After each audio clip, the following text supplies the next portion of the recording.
After finding that of a survey of 4,000 high school students, 89% were not interested or did not think that they would ever be interested in running for political office, Jennifer Lawless and her co-author Richard Fox decided it was time to take a deeper look into the implications of this devastating statistics.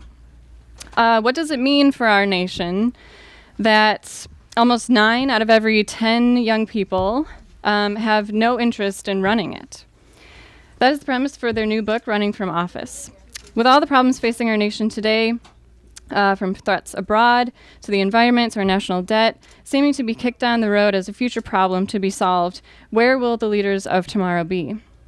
According to Lawless and Fox, this is exactly the problem and also the cause of political disinterest among youth. This generation has grown up with constant dysfunction in Congress, as an example of how a country is run, and they want no part of it. On top of the 89% who said that they wouldn't be interested in a political career, less than 10% said that their parents would even encourage them into such ambitions. And if nothing and no one changes the minds of these youth, what will we have to look forward to is a continuation of what we see today, a bleak future of the same type of leadership or lack thereof, and we need to change that. But there are some steps that can be taken to help improve that attitude that a career in politics is not as fruitless as it seems. As a former civics instructor myself, I'm looking forward to hear what kind of solutions they have for us. Jennifer Lawless is a professor of government and the director of Women and Politics Institute at American University. Richard Fox is a professor of political science at Loyola Marymount University. So please help me welcome them to Politics and Prose. Thank you very much. Actually, that was such a great introduction that we have nothing else to say. So we're going to be signing books right now. Basically, we wrote a book that we weren't necessarily expecting to write. For about 20 years, the two of us have been working on political ambition and understanding mostly gender differences in it. Why are women less likely than men to be interested in running for office? And throughout the course of conducting that research, something that became very evident to us was that it was going to be vital to identify the origins of that gap. Because by the time people enter the professions that tend to lead to political careers, this gender gap was already well in place. And so we started down the path of conducting a national survey so that we would be able to get at high school and college students' interest in running for office and the gender differences therein. When did this gender gap arise? But something funny happened on the way to the data set, which is that it became clear to us that a bigger crisis, this is not to say that the gender gap in ambition isn't a problem, it is, but that a bigger crisis is that the overwhelming majority of young people, it didn't matter if they were men or women, black or white, wealthy or poor, from the South or from the Northeast, were not interested in running for office. And to us, that seemed fundamentally consistent with the political environment that you see out there. We know that Congress is at an all-time low as far as legislative productivity is concerned. We know that compromise has become a dirty word in Washington. We know that headlines every single day sing the failures of the federal government. And we also know, based on polls, that people have had it up to here. About 50% of people believe that Congress would function better if we got rid of every single incumbent and replaced them with random people walking down the street. And public policy polling has conducted a series of pretty amusing head-to-head matchups where they ask people, do you prefer or do you think that Congress is more popular than? And they give a list of pretty unappealing people or things. And recently it's turned out that head lice, colonoscopies, root canals, and even Donald Trump rank higher than Congress. And so when we look at these issues, it's not that surprising that people are turned off, but we realize that there has not been much attention to what this means for the next generation. And that is the path down which we went, and that's the book that we're going to talk about today. Now, I should just mention two things. Richard's going to explain why this is a very important topic, but this is not something that's ever been studied before. And so it's difficult to understand how it's possible that we really have no idea whether young people are interested in running for office. So we just want you to keep in mind that the results that we're presenting today and the kinds of things that we're going to talk about today, this is really the first time a study like this has ever been conducted. And part of the reason it might be the first time a study like this has been conducted is because many of our elected officials are not that excited to hear what young people actually think about the political system. In fact, when we had applied and gotten funding to carry out this study, Jeff Flake, who's now a senator from Arizona, took to the House floor at the time and said that this study was frivolous research and no federal dollars should be spent on it. Now, that was the most successful and exciting thing that has ever happened to us. But the fact of the matter is that also kind of speaks to maybe why young people are turned off. So what we are going to do today, hopefully, if anybody's read the preface of the book, you know that we do not get along well. We have a problem working well together, and I have no idea how this presentation is going to go out. But assuming things are okay, Richard will lay out the problem. I'll then start summarizing some of the basic findings, and then Richard will end with some of the recommendations that we make for moving forward in the future, and there will be plenty of time for questions from you. Thank you.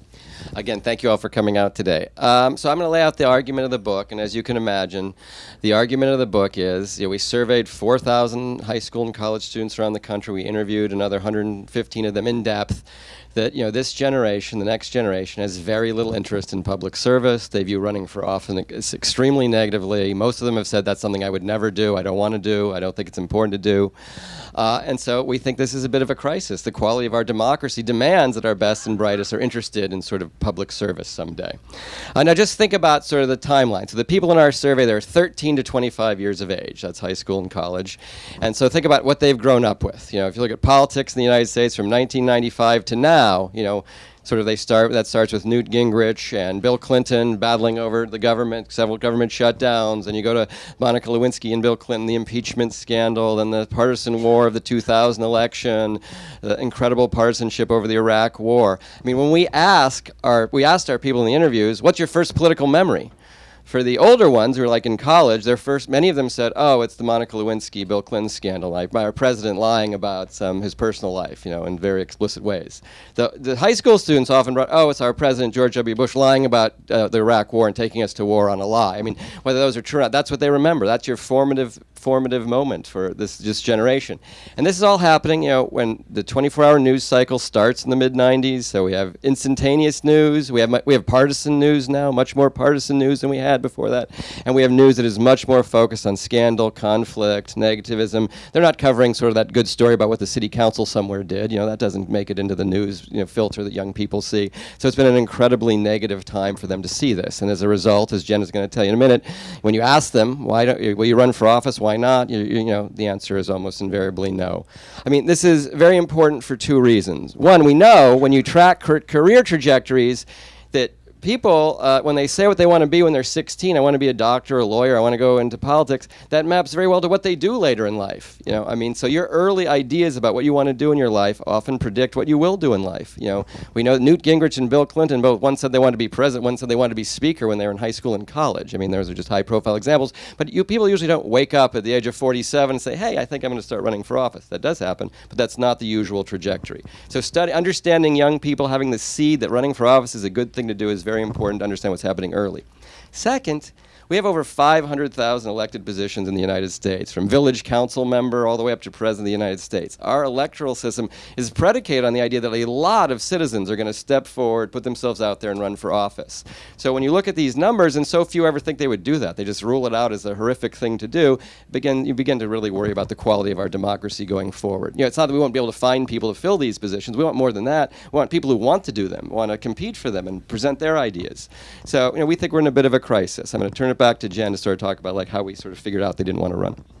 So we asked in a lot of different ways whether these high school and college students were interested in running for office. And the first way that we did it was just with a very broad, abstract question. We asked, has it ever occurred to you? Have you ever thought that someday when you're older, you might be interested in running for office? And what we found was that only 11% said yes, it had been something that had ever really appeared on their radar screen. So right off the bat, 9 out of 10 had not given it any thought or had thought about it and dismissed it so readily that they were not considering this an actual plan for the future. Next, we asked, okay, even if you've never thought about it, think about it right now. Is this something that could potentially appeal to you? Would you be interested in doing this in the future? Only 7% said yes, it is. But you might be thinking, or we were thinking, well, this is a pretty abstract way to get at this. It's possible that young people haven't really thought that much about what they're going to do moving forward. Should we really believe the answers of a 14-year-old the same way that we might a 24-year-old? And so we decided to ask the question in some additional ways as well. So the first was we asked them to consider running for mayor relative to a bunch of other offices. So we said, if the following jobs all paid the exact same amount of money, would you rather be a school teacher, a salesperson, a small business owner, or the mayor of your city or town? Mayor of a city or town came in a distant third, only slightly ahead of salesperson. The same was true when we asked about upper echelon positions. So we said, all right, now think about being a lawyer, a business executive, a high school principal, which, by the way, I think is the most difficult, unappealing job in the entire world, or a member of Congress. Their member of Congress came in dead last, and it was not even close. And then finally, we asked, okay, think about these 20 different jobs, from lawyer and business owner to journalist, doctor, nurse, secretary, mechanic. The 3 political positions we included in the list of 20 were mayor, member of Congress, and president of the United States. In rank order, those 3 came in 17th, 18th, and 19th, respectively. The only thing that fared worse was plumber/electrician. So it doesn't matter if you ask in a broad way. It doesn't matter if you're asking about the past or the future. It doesn't matter if you're asking about relative appeal of these positions. And it doesn't matter if you're asking about 20 different jobs. The fact of the matter is, the idea of running for office, whether it be local, state, or federal, is just something that is not at all appealing to today's young people. And when we conducted these interviews, what we tried to do was delve a little bit more deeply and try to get a sense of why this was the case. And so let me just read you when we asked them, hey, have you ever thought about running for office, what some of these young people said. So Charlotte was a high school junior from Texas. She said, people in politics, they're squirrely. They say they're going to do something, but then they don't do it. I don't want to ever be a part of that. A college senior from upstate New York. I'm going into farming. Politics is for people who like to bang their heads against the wall. I'd rather milk cows than run for office. Another one, this one is a college sophomore from Iowa. By the time you're done with politics, your hair has turned gray. I want to keep my hair not gray. I don't even want to think about a career in politics. And then there was Carla. She was a college junior. She said, I don't think I'd run. Every time I turn on the news and politics comes on, it's just so frustrating. I've pretty much stopped looking at any political headlines. News about politics sucks. And then finally, Nick, a high school sophomore, said, I've thought about it and I'd never want to be president or any political job. It all sounds horrible. People hate you and they're always on your case. We could give you 100 more examples and 100 more quotes just like that demonstrate the visceral reaction that today's high school and college students have. Again, it doesn't matter where they live. It doesn't matter what their sociodemographic attributes are. The knee-jerk reaction and the more nuanced survey responses suggest that this is something they just don't want to do. So now Richard's going to start to explain why. Okay, so we want to turn to sort of how they experience politics. And we're all in Washington, we're here, we probably talk about, follow the news, follow headlines, but when you go out in the country, I'm from Los Angeles, and we're a big city, but still, politics is such a removed part of young people's lives, many people's lives, as we all know. So when you think about our 100% of people, our 100% of young people, we sort of would say a third of them don't really know anything about politics. They just are tuned out. They do not follow it. They don't know about it. There is a 5 or 6 or 7% that do follow. But then this other bigger group, the group we're really concerned about, the 2/3, we say they're turned off. They're the ones that have a little bit of exposure, but the little bit they've gotten, they don't want anymore. That's enough for them. And part of this is how they experience politics in their daily lives, amongst their family, with their friends, with their peers, in the media, and with their in schooling. How do you come to learn about politics? So I'll talk about family first. Is politics happening in families? I mean, families, we know, are the most important socializing agent of any young people. 3/4 of people have the same party ID as their parents. If your parents are politically active in voting, you're more likely to be politically active in voting. So family is really critically important. So we asked these young people about their political experiences in family. 75% said they don't have parents who almost ever talk about politics or with family or friends. 80% said we never talk about politics at meal times. 50% said they've spoken with their parents about politics rarely or never. That's half of our young people. It's not coming up in the home, right? And the survey portion was carried out across the 2000 election, sort of the heat of the Romney-Obama battle. So if politics isn't coming up then when we're asking, then these numbers are probably inflated, actually, right?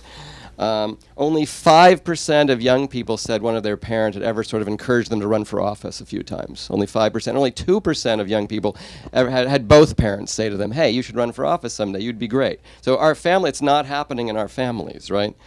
Here's an interview we conducted with Tatiana, sort of a college sophomore, and this is very typical. I'll just read you this. So the question to Tatiana: would you say that your parents are interested in politics? Tatiana: oh, I don't know. I'd really have to ask them.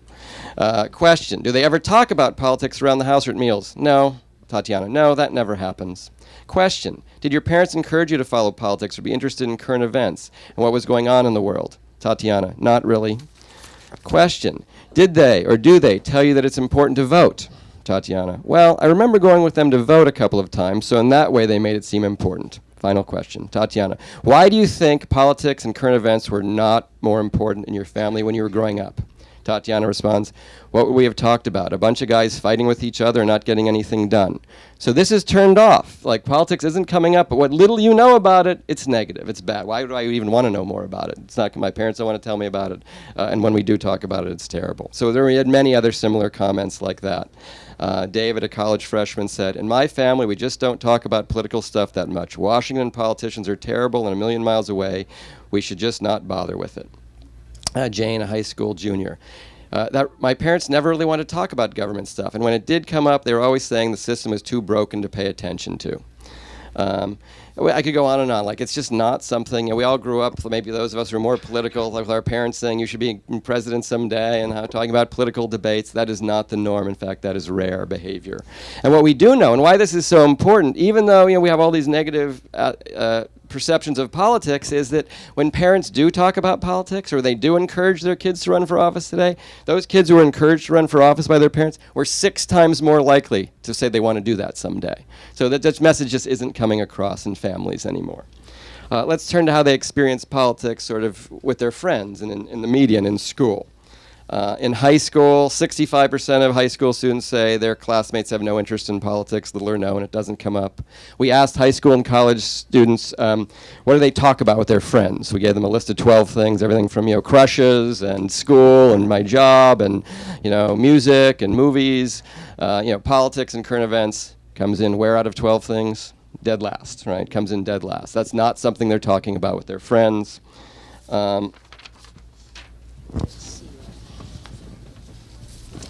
Just to give you a sense, again, how they think about politics in terms of their friends. Rebecca, high school sophomore, told us, most of my friends are big-time texters. They don't care about things outside the texting world. They're just doing that. But that's what young people do. We just don't care about politics. Another one sort of expresses sort of similar sentiment. You feel like uncomfortable bringing up politics with your friends. Ashley, a college senior from Los Angeles, told us, if I bring up anything more specific than a simple fact, like, hey, Obama won the election, my friends are like, I don't follow. And then that makes me want to tell them this is our country and they should care, but then they'll think I'm being antagonistic, so I don't bother to talk about it, and we just never talk about it. Okay? So there's sort of these impediments with friends. We know in school that you talk about politics much more in college, but very little in high school, and they talk about with your classmates and in classes. Again, when we talk about the media, we ask them again, what websites do you look at when you're online? What's number one? Social networking is number one, of course, right? Again, a long list. Do you look up news, beauty tips, music, sports? Here, politics and current events came in second to last, just above beauty and fashion, right, which actually was a gendered component. So, again, throughout their lived daily experiences, they're not encountering much politics, and the way they do, it's pretty negative. And again, like I said with the family, we know that kids who take political classes, kids who talk about politics with friends, kids who have teachers talking about it, if they surf the internet and watch The Daily Show, they're way more interested in running for office someday, which is very few are experiencing this in a positive way and want to do that. I'm going to turn it over to you for our last big explanation. And in addition to family, friends, and home life, the other major explanation is that the doses of political reality that they get fundamentally reinforce the idea that no good person who has any kind of noble aspirations would ever enter the political system. 1 out of every 7 students that we interviewed, so 4,200 of them out there, only 1 out of 7 thought that most politicians are actually interested in helping people. 85% thought that description did not apply to elected officials. Only 20% thought that the average political leader is smart and hardworking. So 80% of people did not think that the people who are out there, who have these positions, who were elected, are smart and hardworking. And these negative perceptions are the norm. They did not think that they were honest. They did not think that they were interested in improving their communities. But what we also found was that these kids were susceptible to believing the kinds of cliches that get thrown around, but they didn't realize that these were cliches. So let me just give you a couple of examples. One person, a high school student, he told us that he was very concerned about the people on Capitol Hill. This is what he said, completely seriously. From what I understand, most members of Congress have a criminal record. They should not be there. Another bemoaned the fact that most people in politics have been there for at least 50 years, and they're turning us back in time. A female high school student characterized everybody in Congress as part of the super rich, and she said that she heard, quite seriously, that they're all millionaires and billionaires, so they can do whatever they want to make more money. And then finally, a college freshman explained to us that the excessive salaries are a problem because people in politics do so little. From what she gathered, members of Congress are lazy, but that's because they're always on vacation. They never do any work in Washington. Now, we can all identify a couple of members of Congress who probably do fall into all of these categories, but the notion that this characterizes the 500,000 elected officials across the country is probably a little bit, is a little hyperbolic. But more prevalent than these factually inaccurate commentaries were the general sense that politicians are dishonest, self-interested, and that they easily become corrupted by the system. So let me just give you a couple of examples here in terms of the self-interest. Let me just read you what some people thought. For the most part, I don't admire politicians. They're out for themselves. They want to advance their own careers. Most politicians are hypocrites. They're two-faced. They'll say one thing to get elected, and then they do whatever is in their best interest. They seem like they're usually out for themselves. They don't seem to care about regular people. I haven't seen any politicians who really care. They normally just do what they want to do. So that's consistent with the survey evidence, which suggests that we're not really talking about a sense of pride in what elected officials are like or any kind of nobility associated with entering that profession. In terms of lying, I think there's too much lying in politics. Politicians have to lie all the time. In my opinion, I don't know how to put it exactly. Well, politicians, I guess they're just liars. Most of them lie. All they say is lies. The thing that bothers me about politicians is the amount of lying that goes on. The most unappealing thing about members of Congress is that they are deceitful. If you become a politician, you have to be comfortable being dishonest. And the president and Congress, they're a bunch of liars. They think they're more important than everyone else, and they lose touch. And what's particularly interesting about this is that most of the people that we interviewed did not think they started out this way. And that's part of the reason that they're so turned off to the political system. They think that the system ultimately corrupts them. So Angelica was a college student from California, and she said, they start out effective, but then they change. The best way to put it, they're ridiculous. That's really the best way to describe them, ridiculous and self-centered. They probably had good intentions at the beginning, but the system feeds their egos and it makes them do bad things. And we heard that over and over. Most politicians, if you boil it down, have a good heart, but they get lost being politicians. They're too busy trying to please everyone, but they don't really have a choice. Or finally, Abby told us the people themselves in politics are pretty good at the beginning, but then they have to sell out if they want to get anything done. They don't seem so good anymore. And so what we see here is a situation where young people who might be interested in public service or might be interested in solving a problem can't in any way embrace the idea of the kinds of traits and characteristics that you need to succeed in politics. And part of this is driven by what Richard mentioned earlier, this 24-hour news cycle. It is not news if a politician has a good day and helps a bill become a law. No one cares about that. It's news when John Edwards calls Dateline to his house and says that he did not have an affair, and then he says, well, I did have an affair, but that's not my kid. And then it turns out that it is his kid. It is a newsworthy story when Eliot Spitzer behaves the way that he did, or Anthony Weiner behaves the way that he did. And so what happens is we wind up with this instantaneous news cycle that does nothing but perpetuate the idea that scandal and corruption are the norm. And in doing so, it makes young people who don't embody the kinds of traits that they see in our elected officials aspire to ultimately get those kinds of negative traits. And this matters because the small proportion of people who actually did see the good in politicians were 6 times more likely than everybody else to say that they were interested in running for office. So the small crop of people who said that they were inspired by people like Barack Obama or Hillary Clinton or Mitt Romney, people who thought that elected officials really were trustworthy and were out there for the right reasons, were far more likely to say that they would consider doing that. The problem, of course, is that that's a tiny fragment of the population. So now that we've painted this bleak picture, Richard's going to tell us how to fix it. Yeah, okay. So no, we have painted a bleak picture of a future where very few young people think public service is a worthwhile endeavor, but it's not so bad. So this chapter 6 of the book, we try to lay out some solutions, but it's not that young people don't want to help their societies. We asked young people, what are important goals in your life? And almost 80% of them said improving their community was a very important goal in their life. That's right up there with the importance of getting married, having a good job, having children. So they're rating that very high. It's just they do not associate running for office or being a mayor or a political leader with improving your community. That's not how they would think to do something like that. They don't value that. Endeavor seems so negative. They don't think about that as a way to pursue that. So we do have this group of young people who really want to be engaged and want to do things for their community. They just don't want to do it through politics. So in the conclusion, we lay out five sort of possible solutions. And there are no magic bullets here, obviously. We've been talking for decades about how young people aren't interested in voting, they're not interested in politics. So it's not like anything would be very quick or easy. I'll list all the 5 suggestions we have, and then I'll go through maybe 2 of them, because we want to get your questions as soon as possible. So we list something called the You Lead Initiative. I'll go over that one, sort of like it would be recruiting and securing more young people to be interested in politics.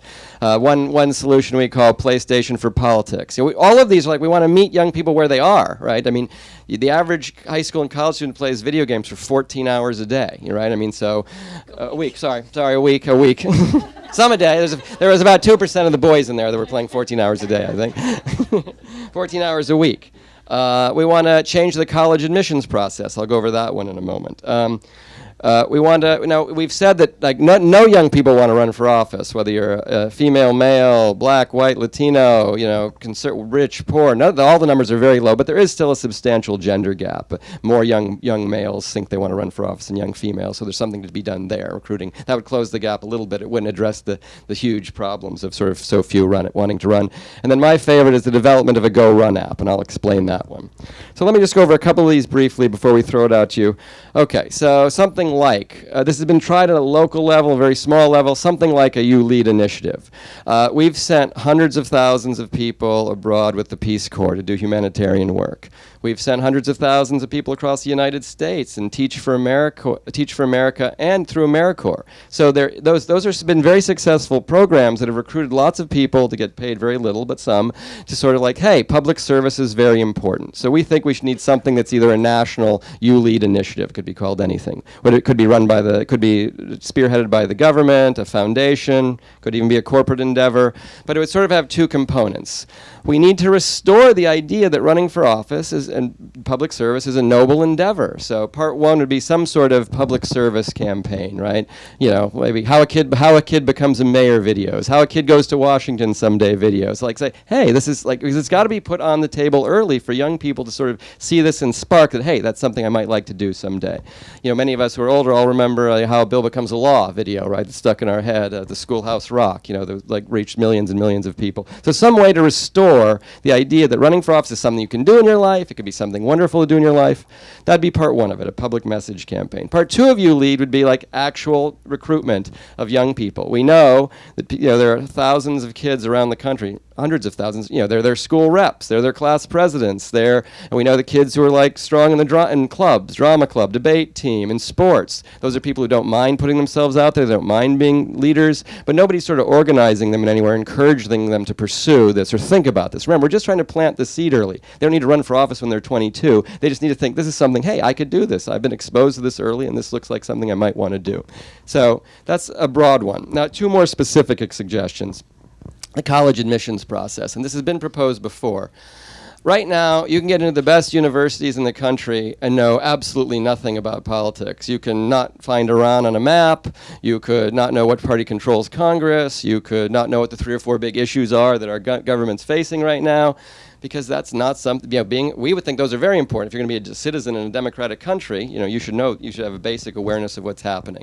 Again, so if there was some component of the SAT test or the ACT test or college admissions had sort of a civic and knowledge component to it, high school students would all know they all want to get into college. 85% of young people aspire to go to college. If you knew to get into a good college or to go to any college, you needed to be aware of what was happening. It would condition you to start boning up on what's happening in the world. This would not, for some of them, they would be doing this simply to get into college. But others, they would be happy to do it, and it would teach them the practice of learning what it means to sort of stay informed and know what's happening. So, because we know the more you're interested in politics, or the more you follow it even, the more likely you are to want to be in it someday. So some way, that's sort of, we know this has happened with volunteer work, for instance. Like, it became known that if you had a good, if you in high school you did a lot of volunteer work, that was great on your college application. So 75% of young people do volunteer work. Many are doing it because they love it. Some are doing it to improve their application, but they're doing it, and it teaches them service. So we want to teach them, sort of have this incentive to teach them to want to sort of be engaged and know what's going on. And the last one, my favorite, we call it the Go Run app. You know, young people, some are here,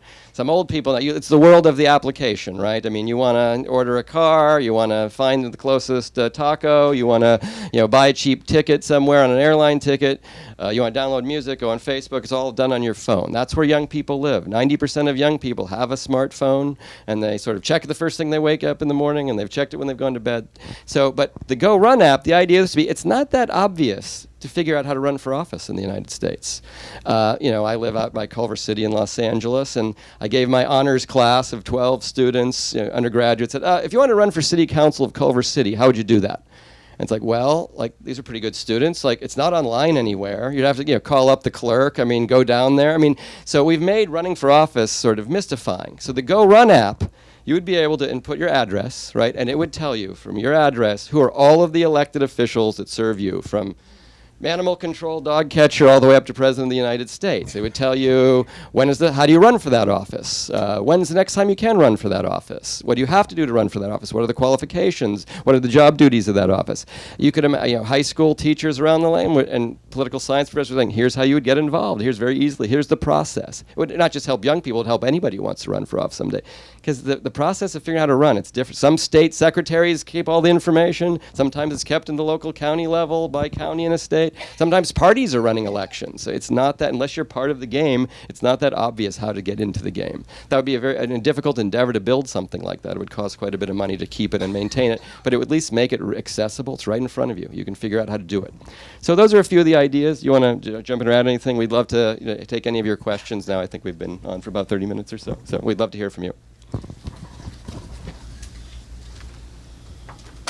No, thank you.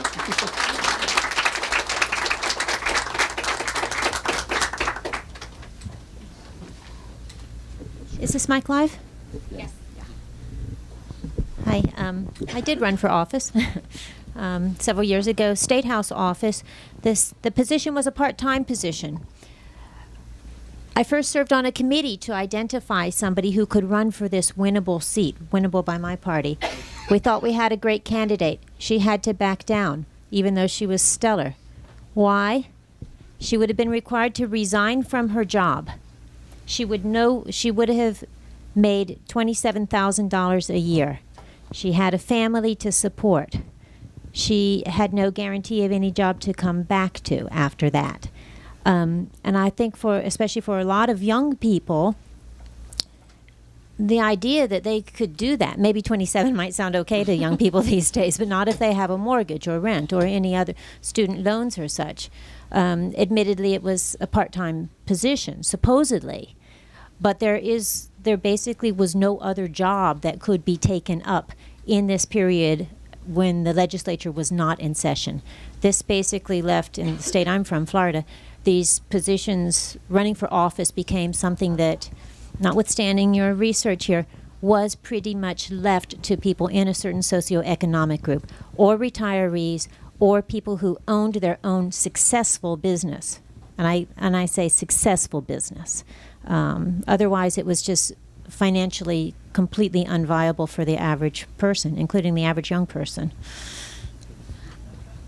We would agree with everything that you've said, and in a lot of ways, though, that's the next step of the problem. Because when we spoke to these young people, there were not practical concerns that were impeding their ambition. That's not to say that there won't be plenty of those if they ever think about running for office in the first place. It was that the notion of even considering it, the notion of serving as an elected official, of campaigning, of joining a group of people for whom they have so little respect, was something that they thought about for a split second and then dismissed outright.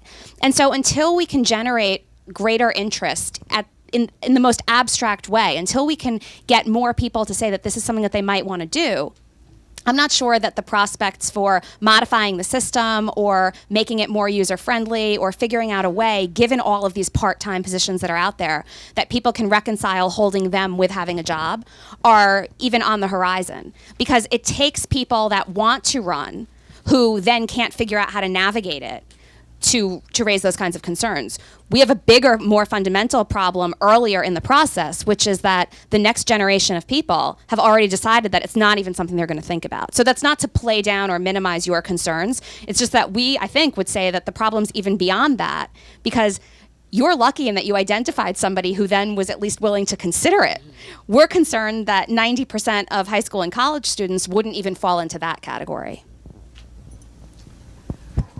So many years ago, when I was in high school, we had experiential activities where we ran for city council, high school students. Are those kind of things completely gone? Did you encounter any of those things? We know from what did you have to do? You had to actually say that again? You had to do what? I ran for city council. I mean, we had a student group, and some of us ran, and we had campaign managers, and we ask extensively about what their political experiences are in school and with their families. 9% of them said they had to interact with an elected official as part of a school assignment. So sort of directly engaged the political system. So it's low. Now, because nobody's sort of carried out done an in-depth study like this, it's hard to say, like, was it better 20 years ago? My sense is maybe it was, because things were less partisan. It was easier to interact with government without having it seen in partisan terms. We did ask them broadly about how they tried to interact with government at this age, and it seemed pretty small, just a pretty small number. But in terms of their school experiences, would you add anything to that?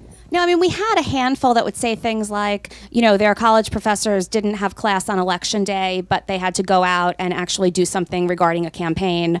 The ones that had run for student government or some kind of position or some simulated kind of position were a little bit more interested. But in the list of extracurricular activities, that was always very low on the list as well. So they were interested in service and in having leadership positions in general, but the kinds of things like running for office, running a school campaign, running somebody else's campaign at school were not appealing to them. And of course, this wasn't even a school campaign per se. It was running for the city. No, that sounds like the kind of Right. elaborate, outward-looking endeavor we'd want more of. We didn't hear anyone. No one told a story I have like one that. more Sure. question. A recent article, I think in the Atlantic Monthly, or one of those magazines, talks about how older women look like they're really doing well. Hillary and Elizabeth Warren and even Yellen. So I don't know, maybe this is totally irrelevant maybe, but what about people getting interested later in life after they've done these mundane things like having a family? I would ask, how many, have you ever thought about running for office, right? And so when did you first think about it, right? See, that's what we're saying, like that even if you don't ever get to it till you're 50, Hillary might be a different case, but even if you don't get to it until you're 50 or 60, it's not something you discovered then or first thought of then. That would be more the exception than the rule. Yeah, that'd be a hard one to know. We don't know what's in her head, but yeah. But we're just saying if it's there early, you're much more likely to even take it up much later.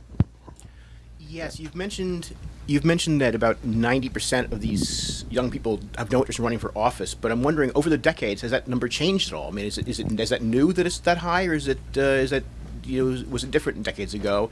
And the other question I have is these young people who are very politically aware and active, how do they differ from the ones who have no clue? So the first question is a good one. As far as we know, we are the first people to have conducted a study on this scale that really gauges young people's interest in running for office. So it's very difficult to compare this to what it was like in previous times because no data exists on this question from previous times. Interest in running for office specifically, like, do you want to do this someday? Very little has been done over this in the 60s, 70s, and 80s. What we can tell you, though, is that the kinds of things that we know predict interest, like political discussions with your families, attentiveness to news, taking political science classes in college, pursuing current events, or talking about politics with your friends, scholars have asked those questions to high school and college students since the 1960s. And on all of those indicators, interest has gone down. So given that the kinds of ingredients that ultimately lead to political ambition have decreased over time, we're pretty confident that ambition has also gone down, even though we don't have specific survey data from previous generations to check that.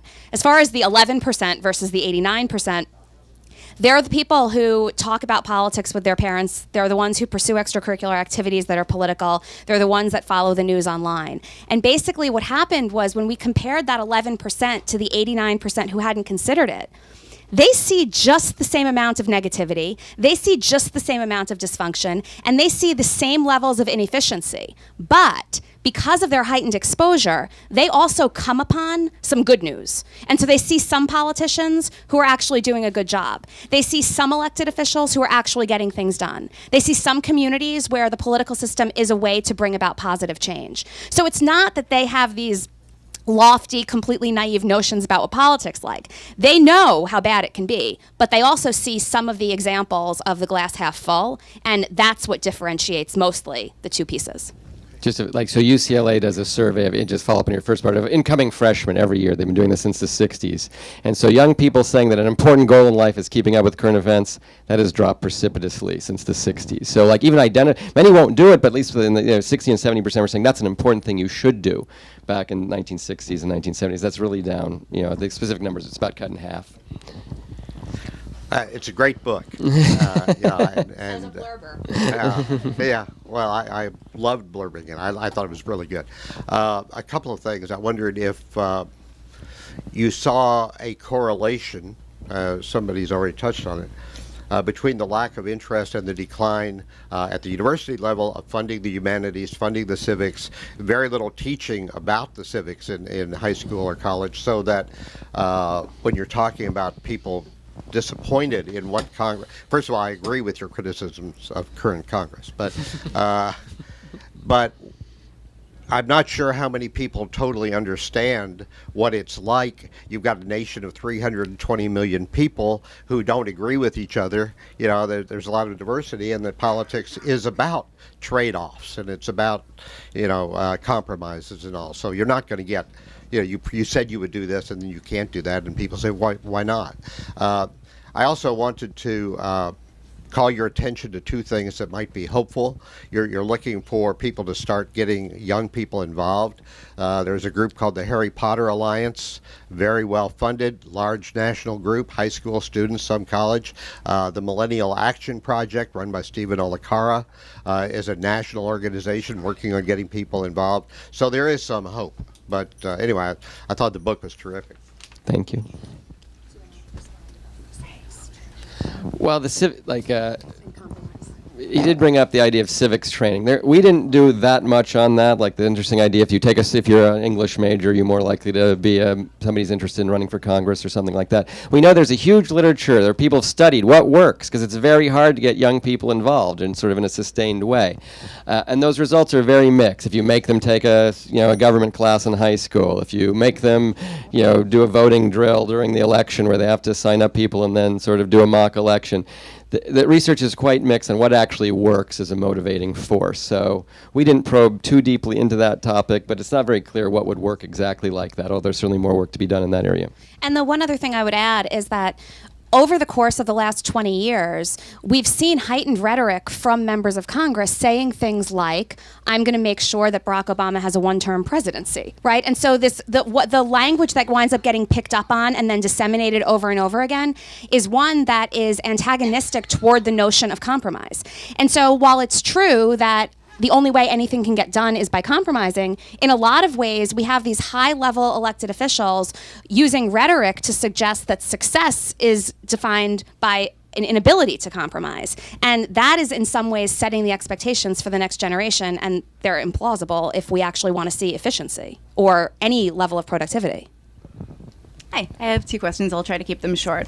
One, I'm just curious if you have data on how young people today compare to American society as a whole today, and sort of the general antipathy that's leading people to rank Congress below Nickelback and cockroaches. And the other is just to follow up on the idea of the small percentage who are interested in running. I know you mentioned in terms of demographics that there's a bit of a gender gap, and I was wondering what other sort of demographic differences there are between the people who are being pushed into that kind of role and those who are not.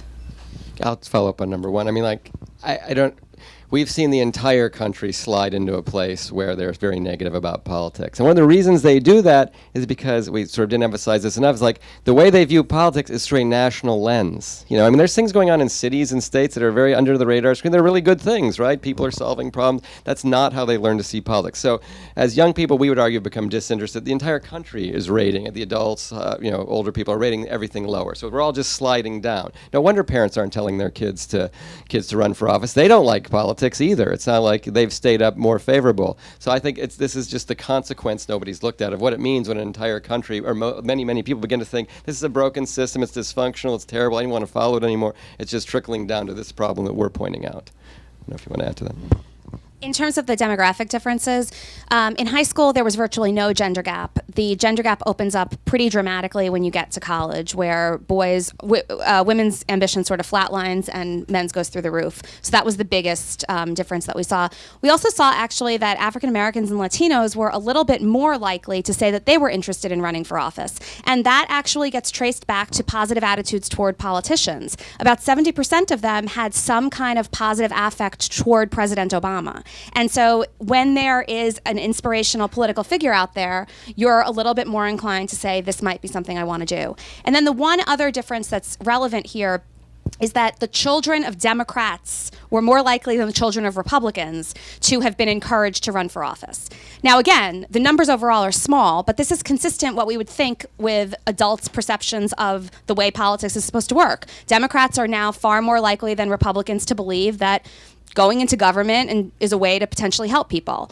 Republicans have a much more negative attitude toward government in general, and so it's not that surprising that they're less inclined to push their kids. But again, at the end of the day, although some of these differences are interesting, it kind of doesn't matter what you look like. The odds are, no way, you're not doing it. Yeah, we're talking about the group that really want to run for office, 12% of them want to run for office, as opposed to 7 or 8, so it's always a sort of small fragment of the group. Right?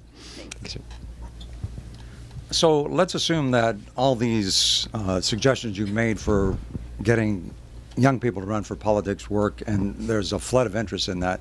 How do you expect them to compete against these major players with all these super PAC money and Jeb Bush has his Saudi money, Hillary has her $2.5 billion fund. I mean, they have favors to pay back, and how are they going to compete against all that money and their ability to flood the airwaves with propaganda that people buy into generally? Well, that's a good point, but that's not what we don't want them to start there, right? I mean, 70% of members of Congress ran for something else first, right? So we want young people to understand there's this entire world of opportunity, right, to run locally, get involved locally, solve problems locally, which they're not even thinking about. They're thinking about the way you just described it. They're like, oh my God, you got to raise $114 million in the first quarter to be a viable candidate, because that's how they're viewing politics. They're seeing it through this national lens. We want them to sort of back up. Now, that's poisoning the sort of the reaction of politics, the corruption that Jennifer talked. Everybody thinks politicians are corrupt, but they're again looking at the sort of national level politicians. Do you want to follow up?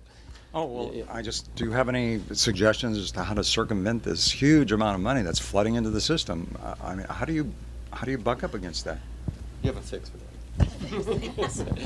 Yeah, I'm not. No, I mean we are witnessing this grotesque. We were talking about this grotesque transformation in the last 5 years of sort of at least the bald-faced amount of money that's in politics. Reports 114 million. Like nobody's like disgusted by that. That's not the universal reaction of the country. Is, oh my God, this is a terrible system. We've just come to accept that, right? So young people have just come to accept this is a corrupt system where you need lots and lots of money, and I don't want to be part of it, right? So we're trying to start. I think our belief is we'd have to start before that. Stop looking just at that. That's the way politics is right now. We're not. That's not going to change anytime soon. Government's not going to start humming along beautifully at the federal level anytime soon. We need to build this more sort of grassroots base where you're interested in being a problem solver, and that's going to start locally. And you need to be aware of all these great opportunities local for you to do something like that. Right? But if there is a candidate that really resonates, a new young candidate or whatever, somebody that really will serve the public good, is there a way that you can galvanize support among people to elect that person so that it creates a trend? So there are a couple of things. I mean, I think a lot of people initially believed that Barack Obama in 2008 had that kind of potential to get more people involved, to suggest that we were going to have a different face of politics.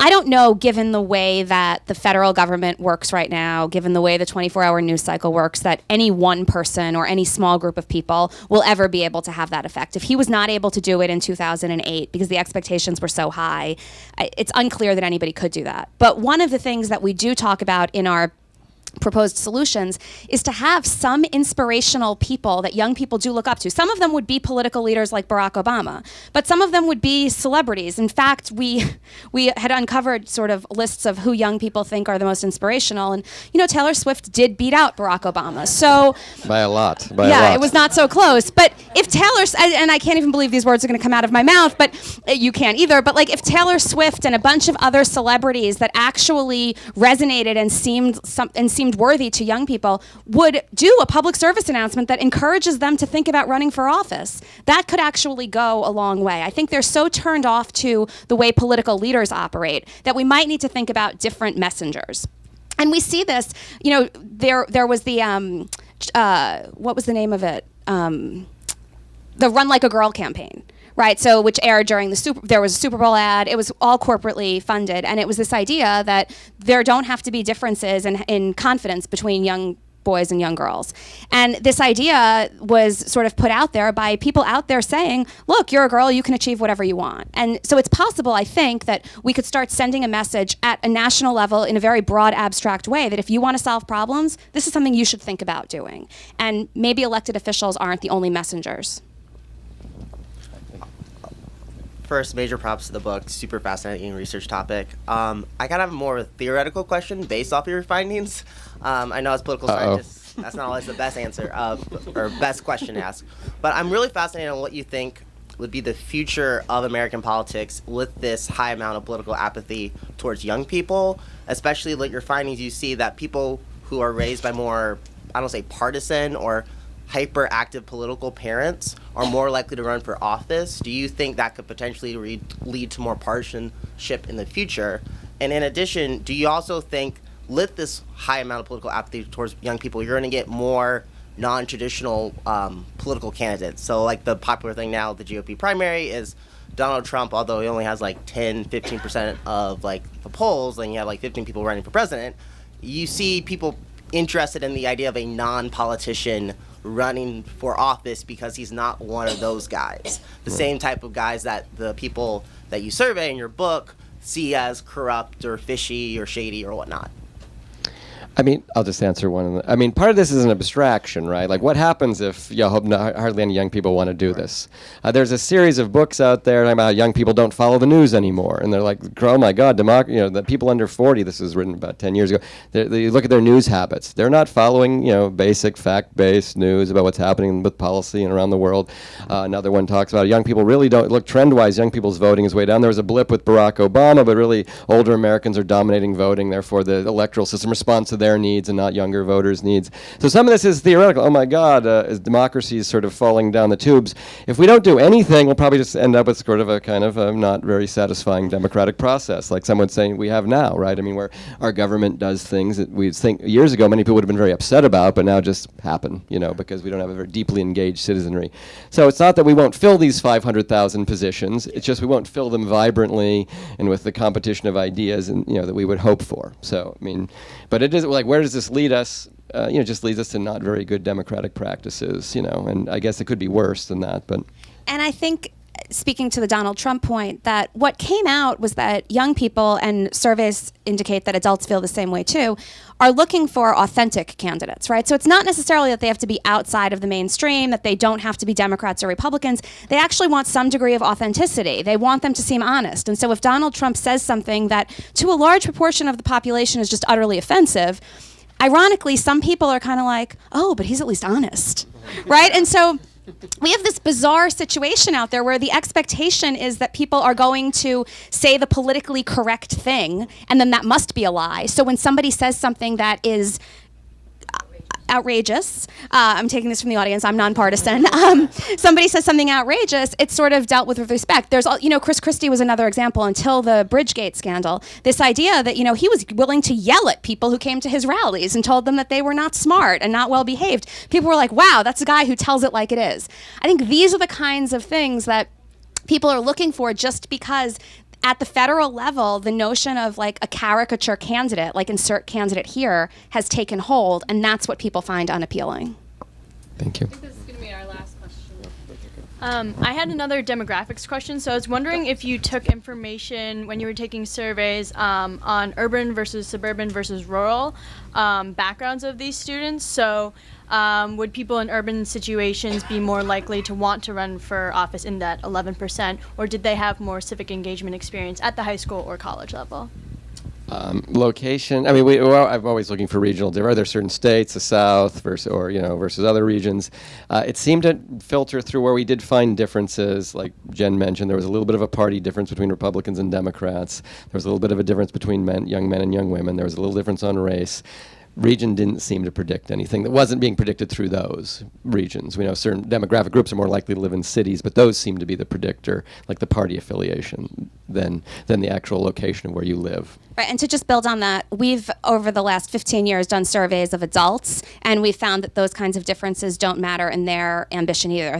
Those kinds of differences might matter in terms of what office you ultimately choose to pursue, or what the best fit for you might be, but this general abstract interest in running for office doesn't seem to be defined geographically or by the size of the area where you live. Thank you. Thank you.